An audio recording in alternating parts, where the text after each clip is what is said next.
Is Ethel actually worth it in Rise of Kingdoms? Should you still use her? And is she actually still even good?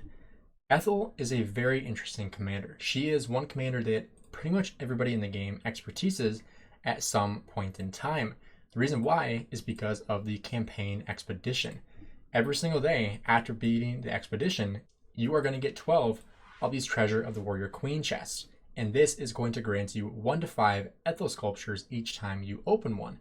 So on top of that, you also have the ability to buy 3 of her sculptures every single day. And even if you have her expertise, you're probably still buying her out because you can actually trade her heads in for individual alliance currency when you trade them in. So if I go all the way down here, you can see I can trade in my Ethel sculptures for a lot of credits. So Ethel is a commander that basically everybody has expertise. She is actually a lot better than people give her credit for. We will dive deep into her kit and exactly what she's good at.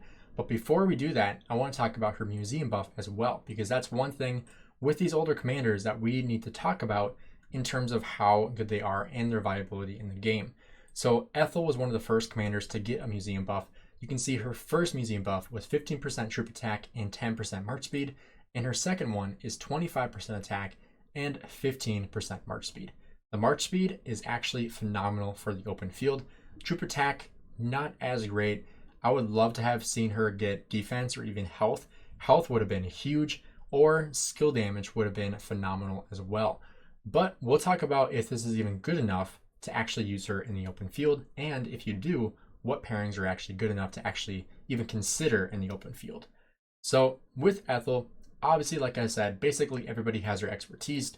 And, she's a great peacekeeping commander. I use her to hit barbarians every single day. And, that doesn't mean that she's not usable in the open field. She is a leadership commander, which is basically, being eradicated in Rise of Kingdoms as of right now. Hopefully, maybe eventually we'll see some more leadership commanders coming in the game. But as of right now, they are kind of skipping those commanders. But with Ethel's kit, Ethel is a commander that not a lot of people even know how she actually works. So she deals AoE. That's one important thing we want to talk about here. So she deals direct damage up to 5 enemy troops in a fan shape. Her fan shape is actually quite large, very good for AoE barbing as well if you don't have YSG or Zhuge Liang, and also reduces their attack, defense, and health by 30%. I want to stress that, 30% for 2 seconds. That is huge. And one thing people don't realize with Ethel is, did you hear me say that it reduces her damage by 15% per person? It does not. So Ethel deals direct damage to 5 enemy troops, but does not reduce the amount of attack she's doing by 15% per troop type. So you can see here, she deals 800 damage factor to 5 enemies. So she is doing 4,000 damage factor to 5 enemies. Obviously 800 per enemy, but it's not reducing the amount of damage she's doing. Versus if you compare her to one of the best commanders in the game for open field, Scipio, who is doing 2,000 damage factor to up to 3 enemies. But you can see here, every additional target reduces the damage to each target by 15%, which in total will do about 5,600 damage, give or take, which is going to be about 1,700 damage with that 15% reduction. And obviously that is up to 3 different enemy units and 15% per unit. So comparing that to Ethel, if you take that 1,700 damage factor times 3, you're getting 5,100 from Scipio. And you're also reducing the health of that enemy by 30% for 3 seconds. Versus with Ethel, you're doing 4,000 total damage to 5 enemies, and you're decreasing all of their attack, defense, and health by 30%. Now, comparing those two, you had a commander that, did 4,000 damage to 5 enemies, such as Ethel, and reduces their health by that much, and you compare them to Scipio, like on pen and paper, without even looking at the commanders, you'd be like, that's pretty reputable. Like, you're getting a little less damage output, but you're reducing their attack and defense on top of their health by 30%. That's pretty good. And so her first skill is phenomenal. And people don't realize how good it is, because people don't realize that her attack is not decreased for each enemy like it is for basically every other AoE troop. Then looking at her second skill, she takes 20% less counterattack damage. Whenever the troop launches a basic attack, has a 10% chance to reduce the march speed of the target's calves by 50%, or reduce the march speed of the other units by 30%, which in the open field, that is insane.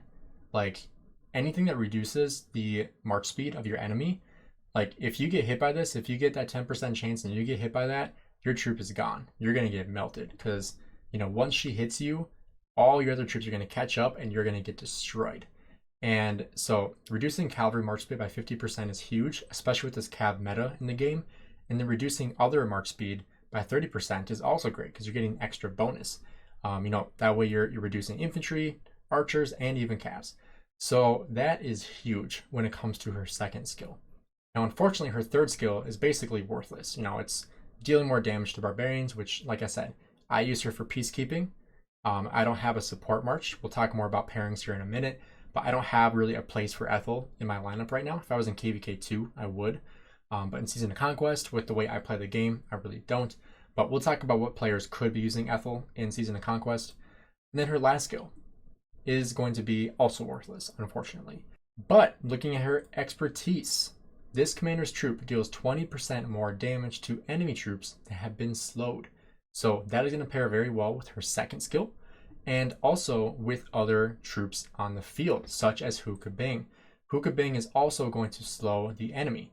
So you can see 50% march speed reduction. So if you have Who on the field, or if one of your allies has Hookah Bing, which guarantees you somebody will, you will deal 20% more damage to those enemies that have been slowed. And you can see right here, slow effects include any effects that reduce march speed of a troop. So that begs the question, what players should use Aethel in 2023 going into 2024? And it's not a tiny list, but it's also not an enormous list. I would say the average player does not really have a place for Aethel. However, Aethel is a great budget march that you can use in Season of Conquest, and you can hide your Aethel. There are, lots of different options you could use her on. Obviously, not going to be meta, but in my opinion, the best place for Aethel, as of right now, is going to be behind Trajan. Trajan Aethel is, used by tons of whales, and personally, I'm not a huge fan of Trajan, but Trajan Aethel is phenomenal. It is a great support march. It is going to be great to help you basically annihilate your enemies because you have Trajan buffing the crap out of your troops, and then you have Aethel, who is slowing down your enemies, who is increasing the damage you're going to do, and also reducing their attack, defense, and health by 30%. 30% is a lot for 5 enemies. Plus her fan, like you guys know how big her fan is. It's huge. I'll just show you guys how big her fan is here. If you have forgotten, if you haven't used her in a while, I'll show you exactly how big her fan is. I'll reduce this. You can actually see the skill because Alex might actually take this out with his, active skill damage. So we'll show you here exactly how big her active skill is and exactly what the ranges of her hitting an enemy is. And obviously you will not use her as a primary, but look how big that arc is. That fan shape is enormous. It's literally a semicircle. It's an enormous skill damage. So any troop in that category there, in that fan, is going to be debuffed by 30% attack, defense, and health, which is huge. And 800 damage isn't a lot. If it's a one-on-one, it's not a lot of damage, right? But if you have 5 people here, and you're not reducing the amount of attack, the amount of damage that each of them are taking by that 15%, it's not horrible. Because, like I was saying with Scipio, it reduces it by 15%, which at that point, 2,000 damage, it's still a lot. But it's not as much as, 800 per person for 5 enemy troops. Or it is more than that, but this is pretty insane when you think about it, because it's not reducing it. So you're still doing 4,000 damage factor. Versus, with Scipio, you might only be doing 5,000 over those 3 enemies because you're reducing it from 6,000 by 15% per march you're hitting. So you're getting a lot of deduction with that. Versus Aethel, you're not getting any. So what kind of players should invest into Aethel? That's a great question. I would say the kind of players that could use Aethel in their lineup are going to be people who are saving for Season of Conquest commanders. People that don't want to invest into KVK2 commanders that might not be as good of an investment in Season of Conquest. I've made a couple videos in the past here. This is kind of becoming a series of older commanders that people still could invest into, and there are people that could see a lot of value investing into them, such as Saladin, such as Alex, such as YSG. These are all commanders that you could replace with Aethel, or you could even pair with Aethel. And, in Season 2, you don't have a ton of options for fighting, so Aethel is a great option. where if you hide her behind a Charles Martel, behind a Richard the First, behind Saladin. I've used Saladin Ethel quite a bit, did great. I wouldn't necessarily use, Alex Ethel or YSG Ethel, especially because you're just going to get annihilated. But if you can hide your Ethel, it's a great way to put her on the field. You don't want to have her primary because people are going to try to annihilate you because, she's squishy. She doesn't really have any buffiness at all. Really none at all.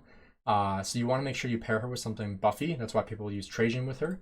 But, like an Ethel Mulan could also be great. She is awesome in Sunset Canyon as well. Like that 30% debuff with attack, defense, and health is great in Sunset Canyon because you're probably going to hit at least 4 of their troops, which is going to reduce their attack, defense, and health, which is awesome. Obviously you're not getting 2 of those skills worth of, extra benefit, but you're getting the extra damage. You're getting less counterattack damage taken. You're reducing your speed. You're also getting that debuff as well for your other units. And then on top of that, dealing more damage to those troops is going to be great as well. But like I said before, like she is a great commander that you can use as a budget to kind of be a fill-in until you have the ability to max the commanders you want. Like you could use Ethel with Nevsky. You could use Ethel with your Scipio. You could really use her anywhere. And, obviously, like I said, it won't be meta, but there is a lot of still, availability for Ethel in the open field. Is it the best option ever? No. She's, a super old commander. She's basically a free commander. Like, she's not going to be the best commander in the game by any means, but she's still usable. She still has a lot of viability in the game. That's why I want to make this video, because people forget how good Ethel actually is, not just for peacekeeping, hitting barbarians, but, as a good support march and a debuffing march, she is phenomenal. So if you're at the point in the game where you're using a debuffing march, using Trajan, using Mulan, any of those debuffing commanders, she's a great option. And honestly, one pairing that I've used personally, and I've seen people use a lot in KVK2 and even KVK1, is Ethel with Joan of Arc. Not Prime, but Epic. Because it's kind of like running Trajan with Ethel in Season of Conquest. You're getting the buffing from Joan of Arc. You're getting the extra 30% health, defense, and attack. And you are also getting the benefit from Ethel debuffing your enemies. And on top of that, if you're using, mixed marches, you could actually get even bigger benefit from the Ethel Joan, because you're going to get the 30% health for infantry. You're going to get the 30% defense for calves and the 30% attack for archers. So if you're using a mixed march with Ethel and Joan, you're getting the best of both worlds, honestly, because you're going to get benefit from having extra troop types. So you can see here, if this commander's troop contains at least 3 different troop units, you can take less damage, so up to 3% less damage, which, could add up quite a bit, especially in the early game. But, you got to be careful with if you put Mulan, Ethel as a primary, because she's going to get targeted even in KVK2, because people that know the game know how good she is. That's kind of a good way to think about it too. If your commander is the first thing targeted, probably means it's a good commander, or a commander that people don't want on the field, because you're going to do them a lot of damage. That's why, commanders such as Tamaris is a very good option to take out right away, because she is going to, poison you and going to do a lot of damage that way. So those, commanders that you need to take out right away, like Boudica Prime, these commanders are very, very strong, where they're going to do a lot of damage to you if you don't take them out. So Ethel is still a great commander. Is she meta? No, but she's still a great commander to use. Obviously, a free commander, essentially. You're going to have her maxed out fairly soon, especially if you are beating the expedition fast and getting these Treasure of the Warrior Queen. I have 1,400 of these. I literally just opened these like not too long ago. I get 12 a day. So, we'll have to do a live stream opening these again, see if we get some gold heads, because you actually can get gold heads from this. So I'll have to do that at some point as well. Probably open up all this crap that I have saved up, because I have tons of armaments and, all this stuff to open up. So we'll have to do that here on a live stream here eventually. But if you guys enjoyed the video, do me a favor, drop a like and subscribe. Let me know in the comments below what you guys think about Ethel and whether or not you use her in the game and how good you still think she is. Also comment what pairings you've used with her, or what you think would be the best options for her. Looking forward to reading all those comments from you guys. Thanks for checking out the video. Have a great rest of your day.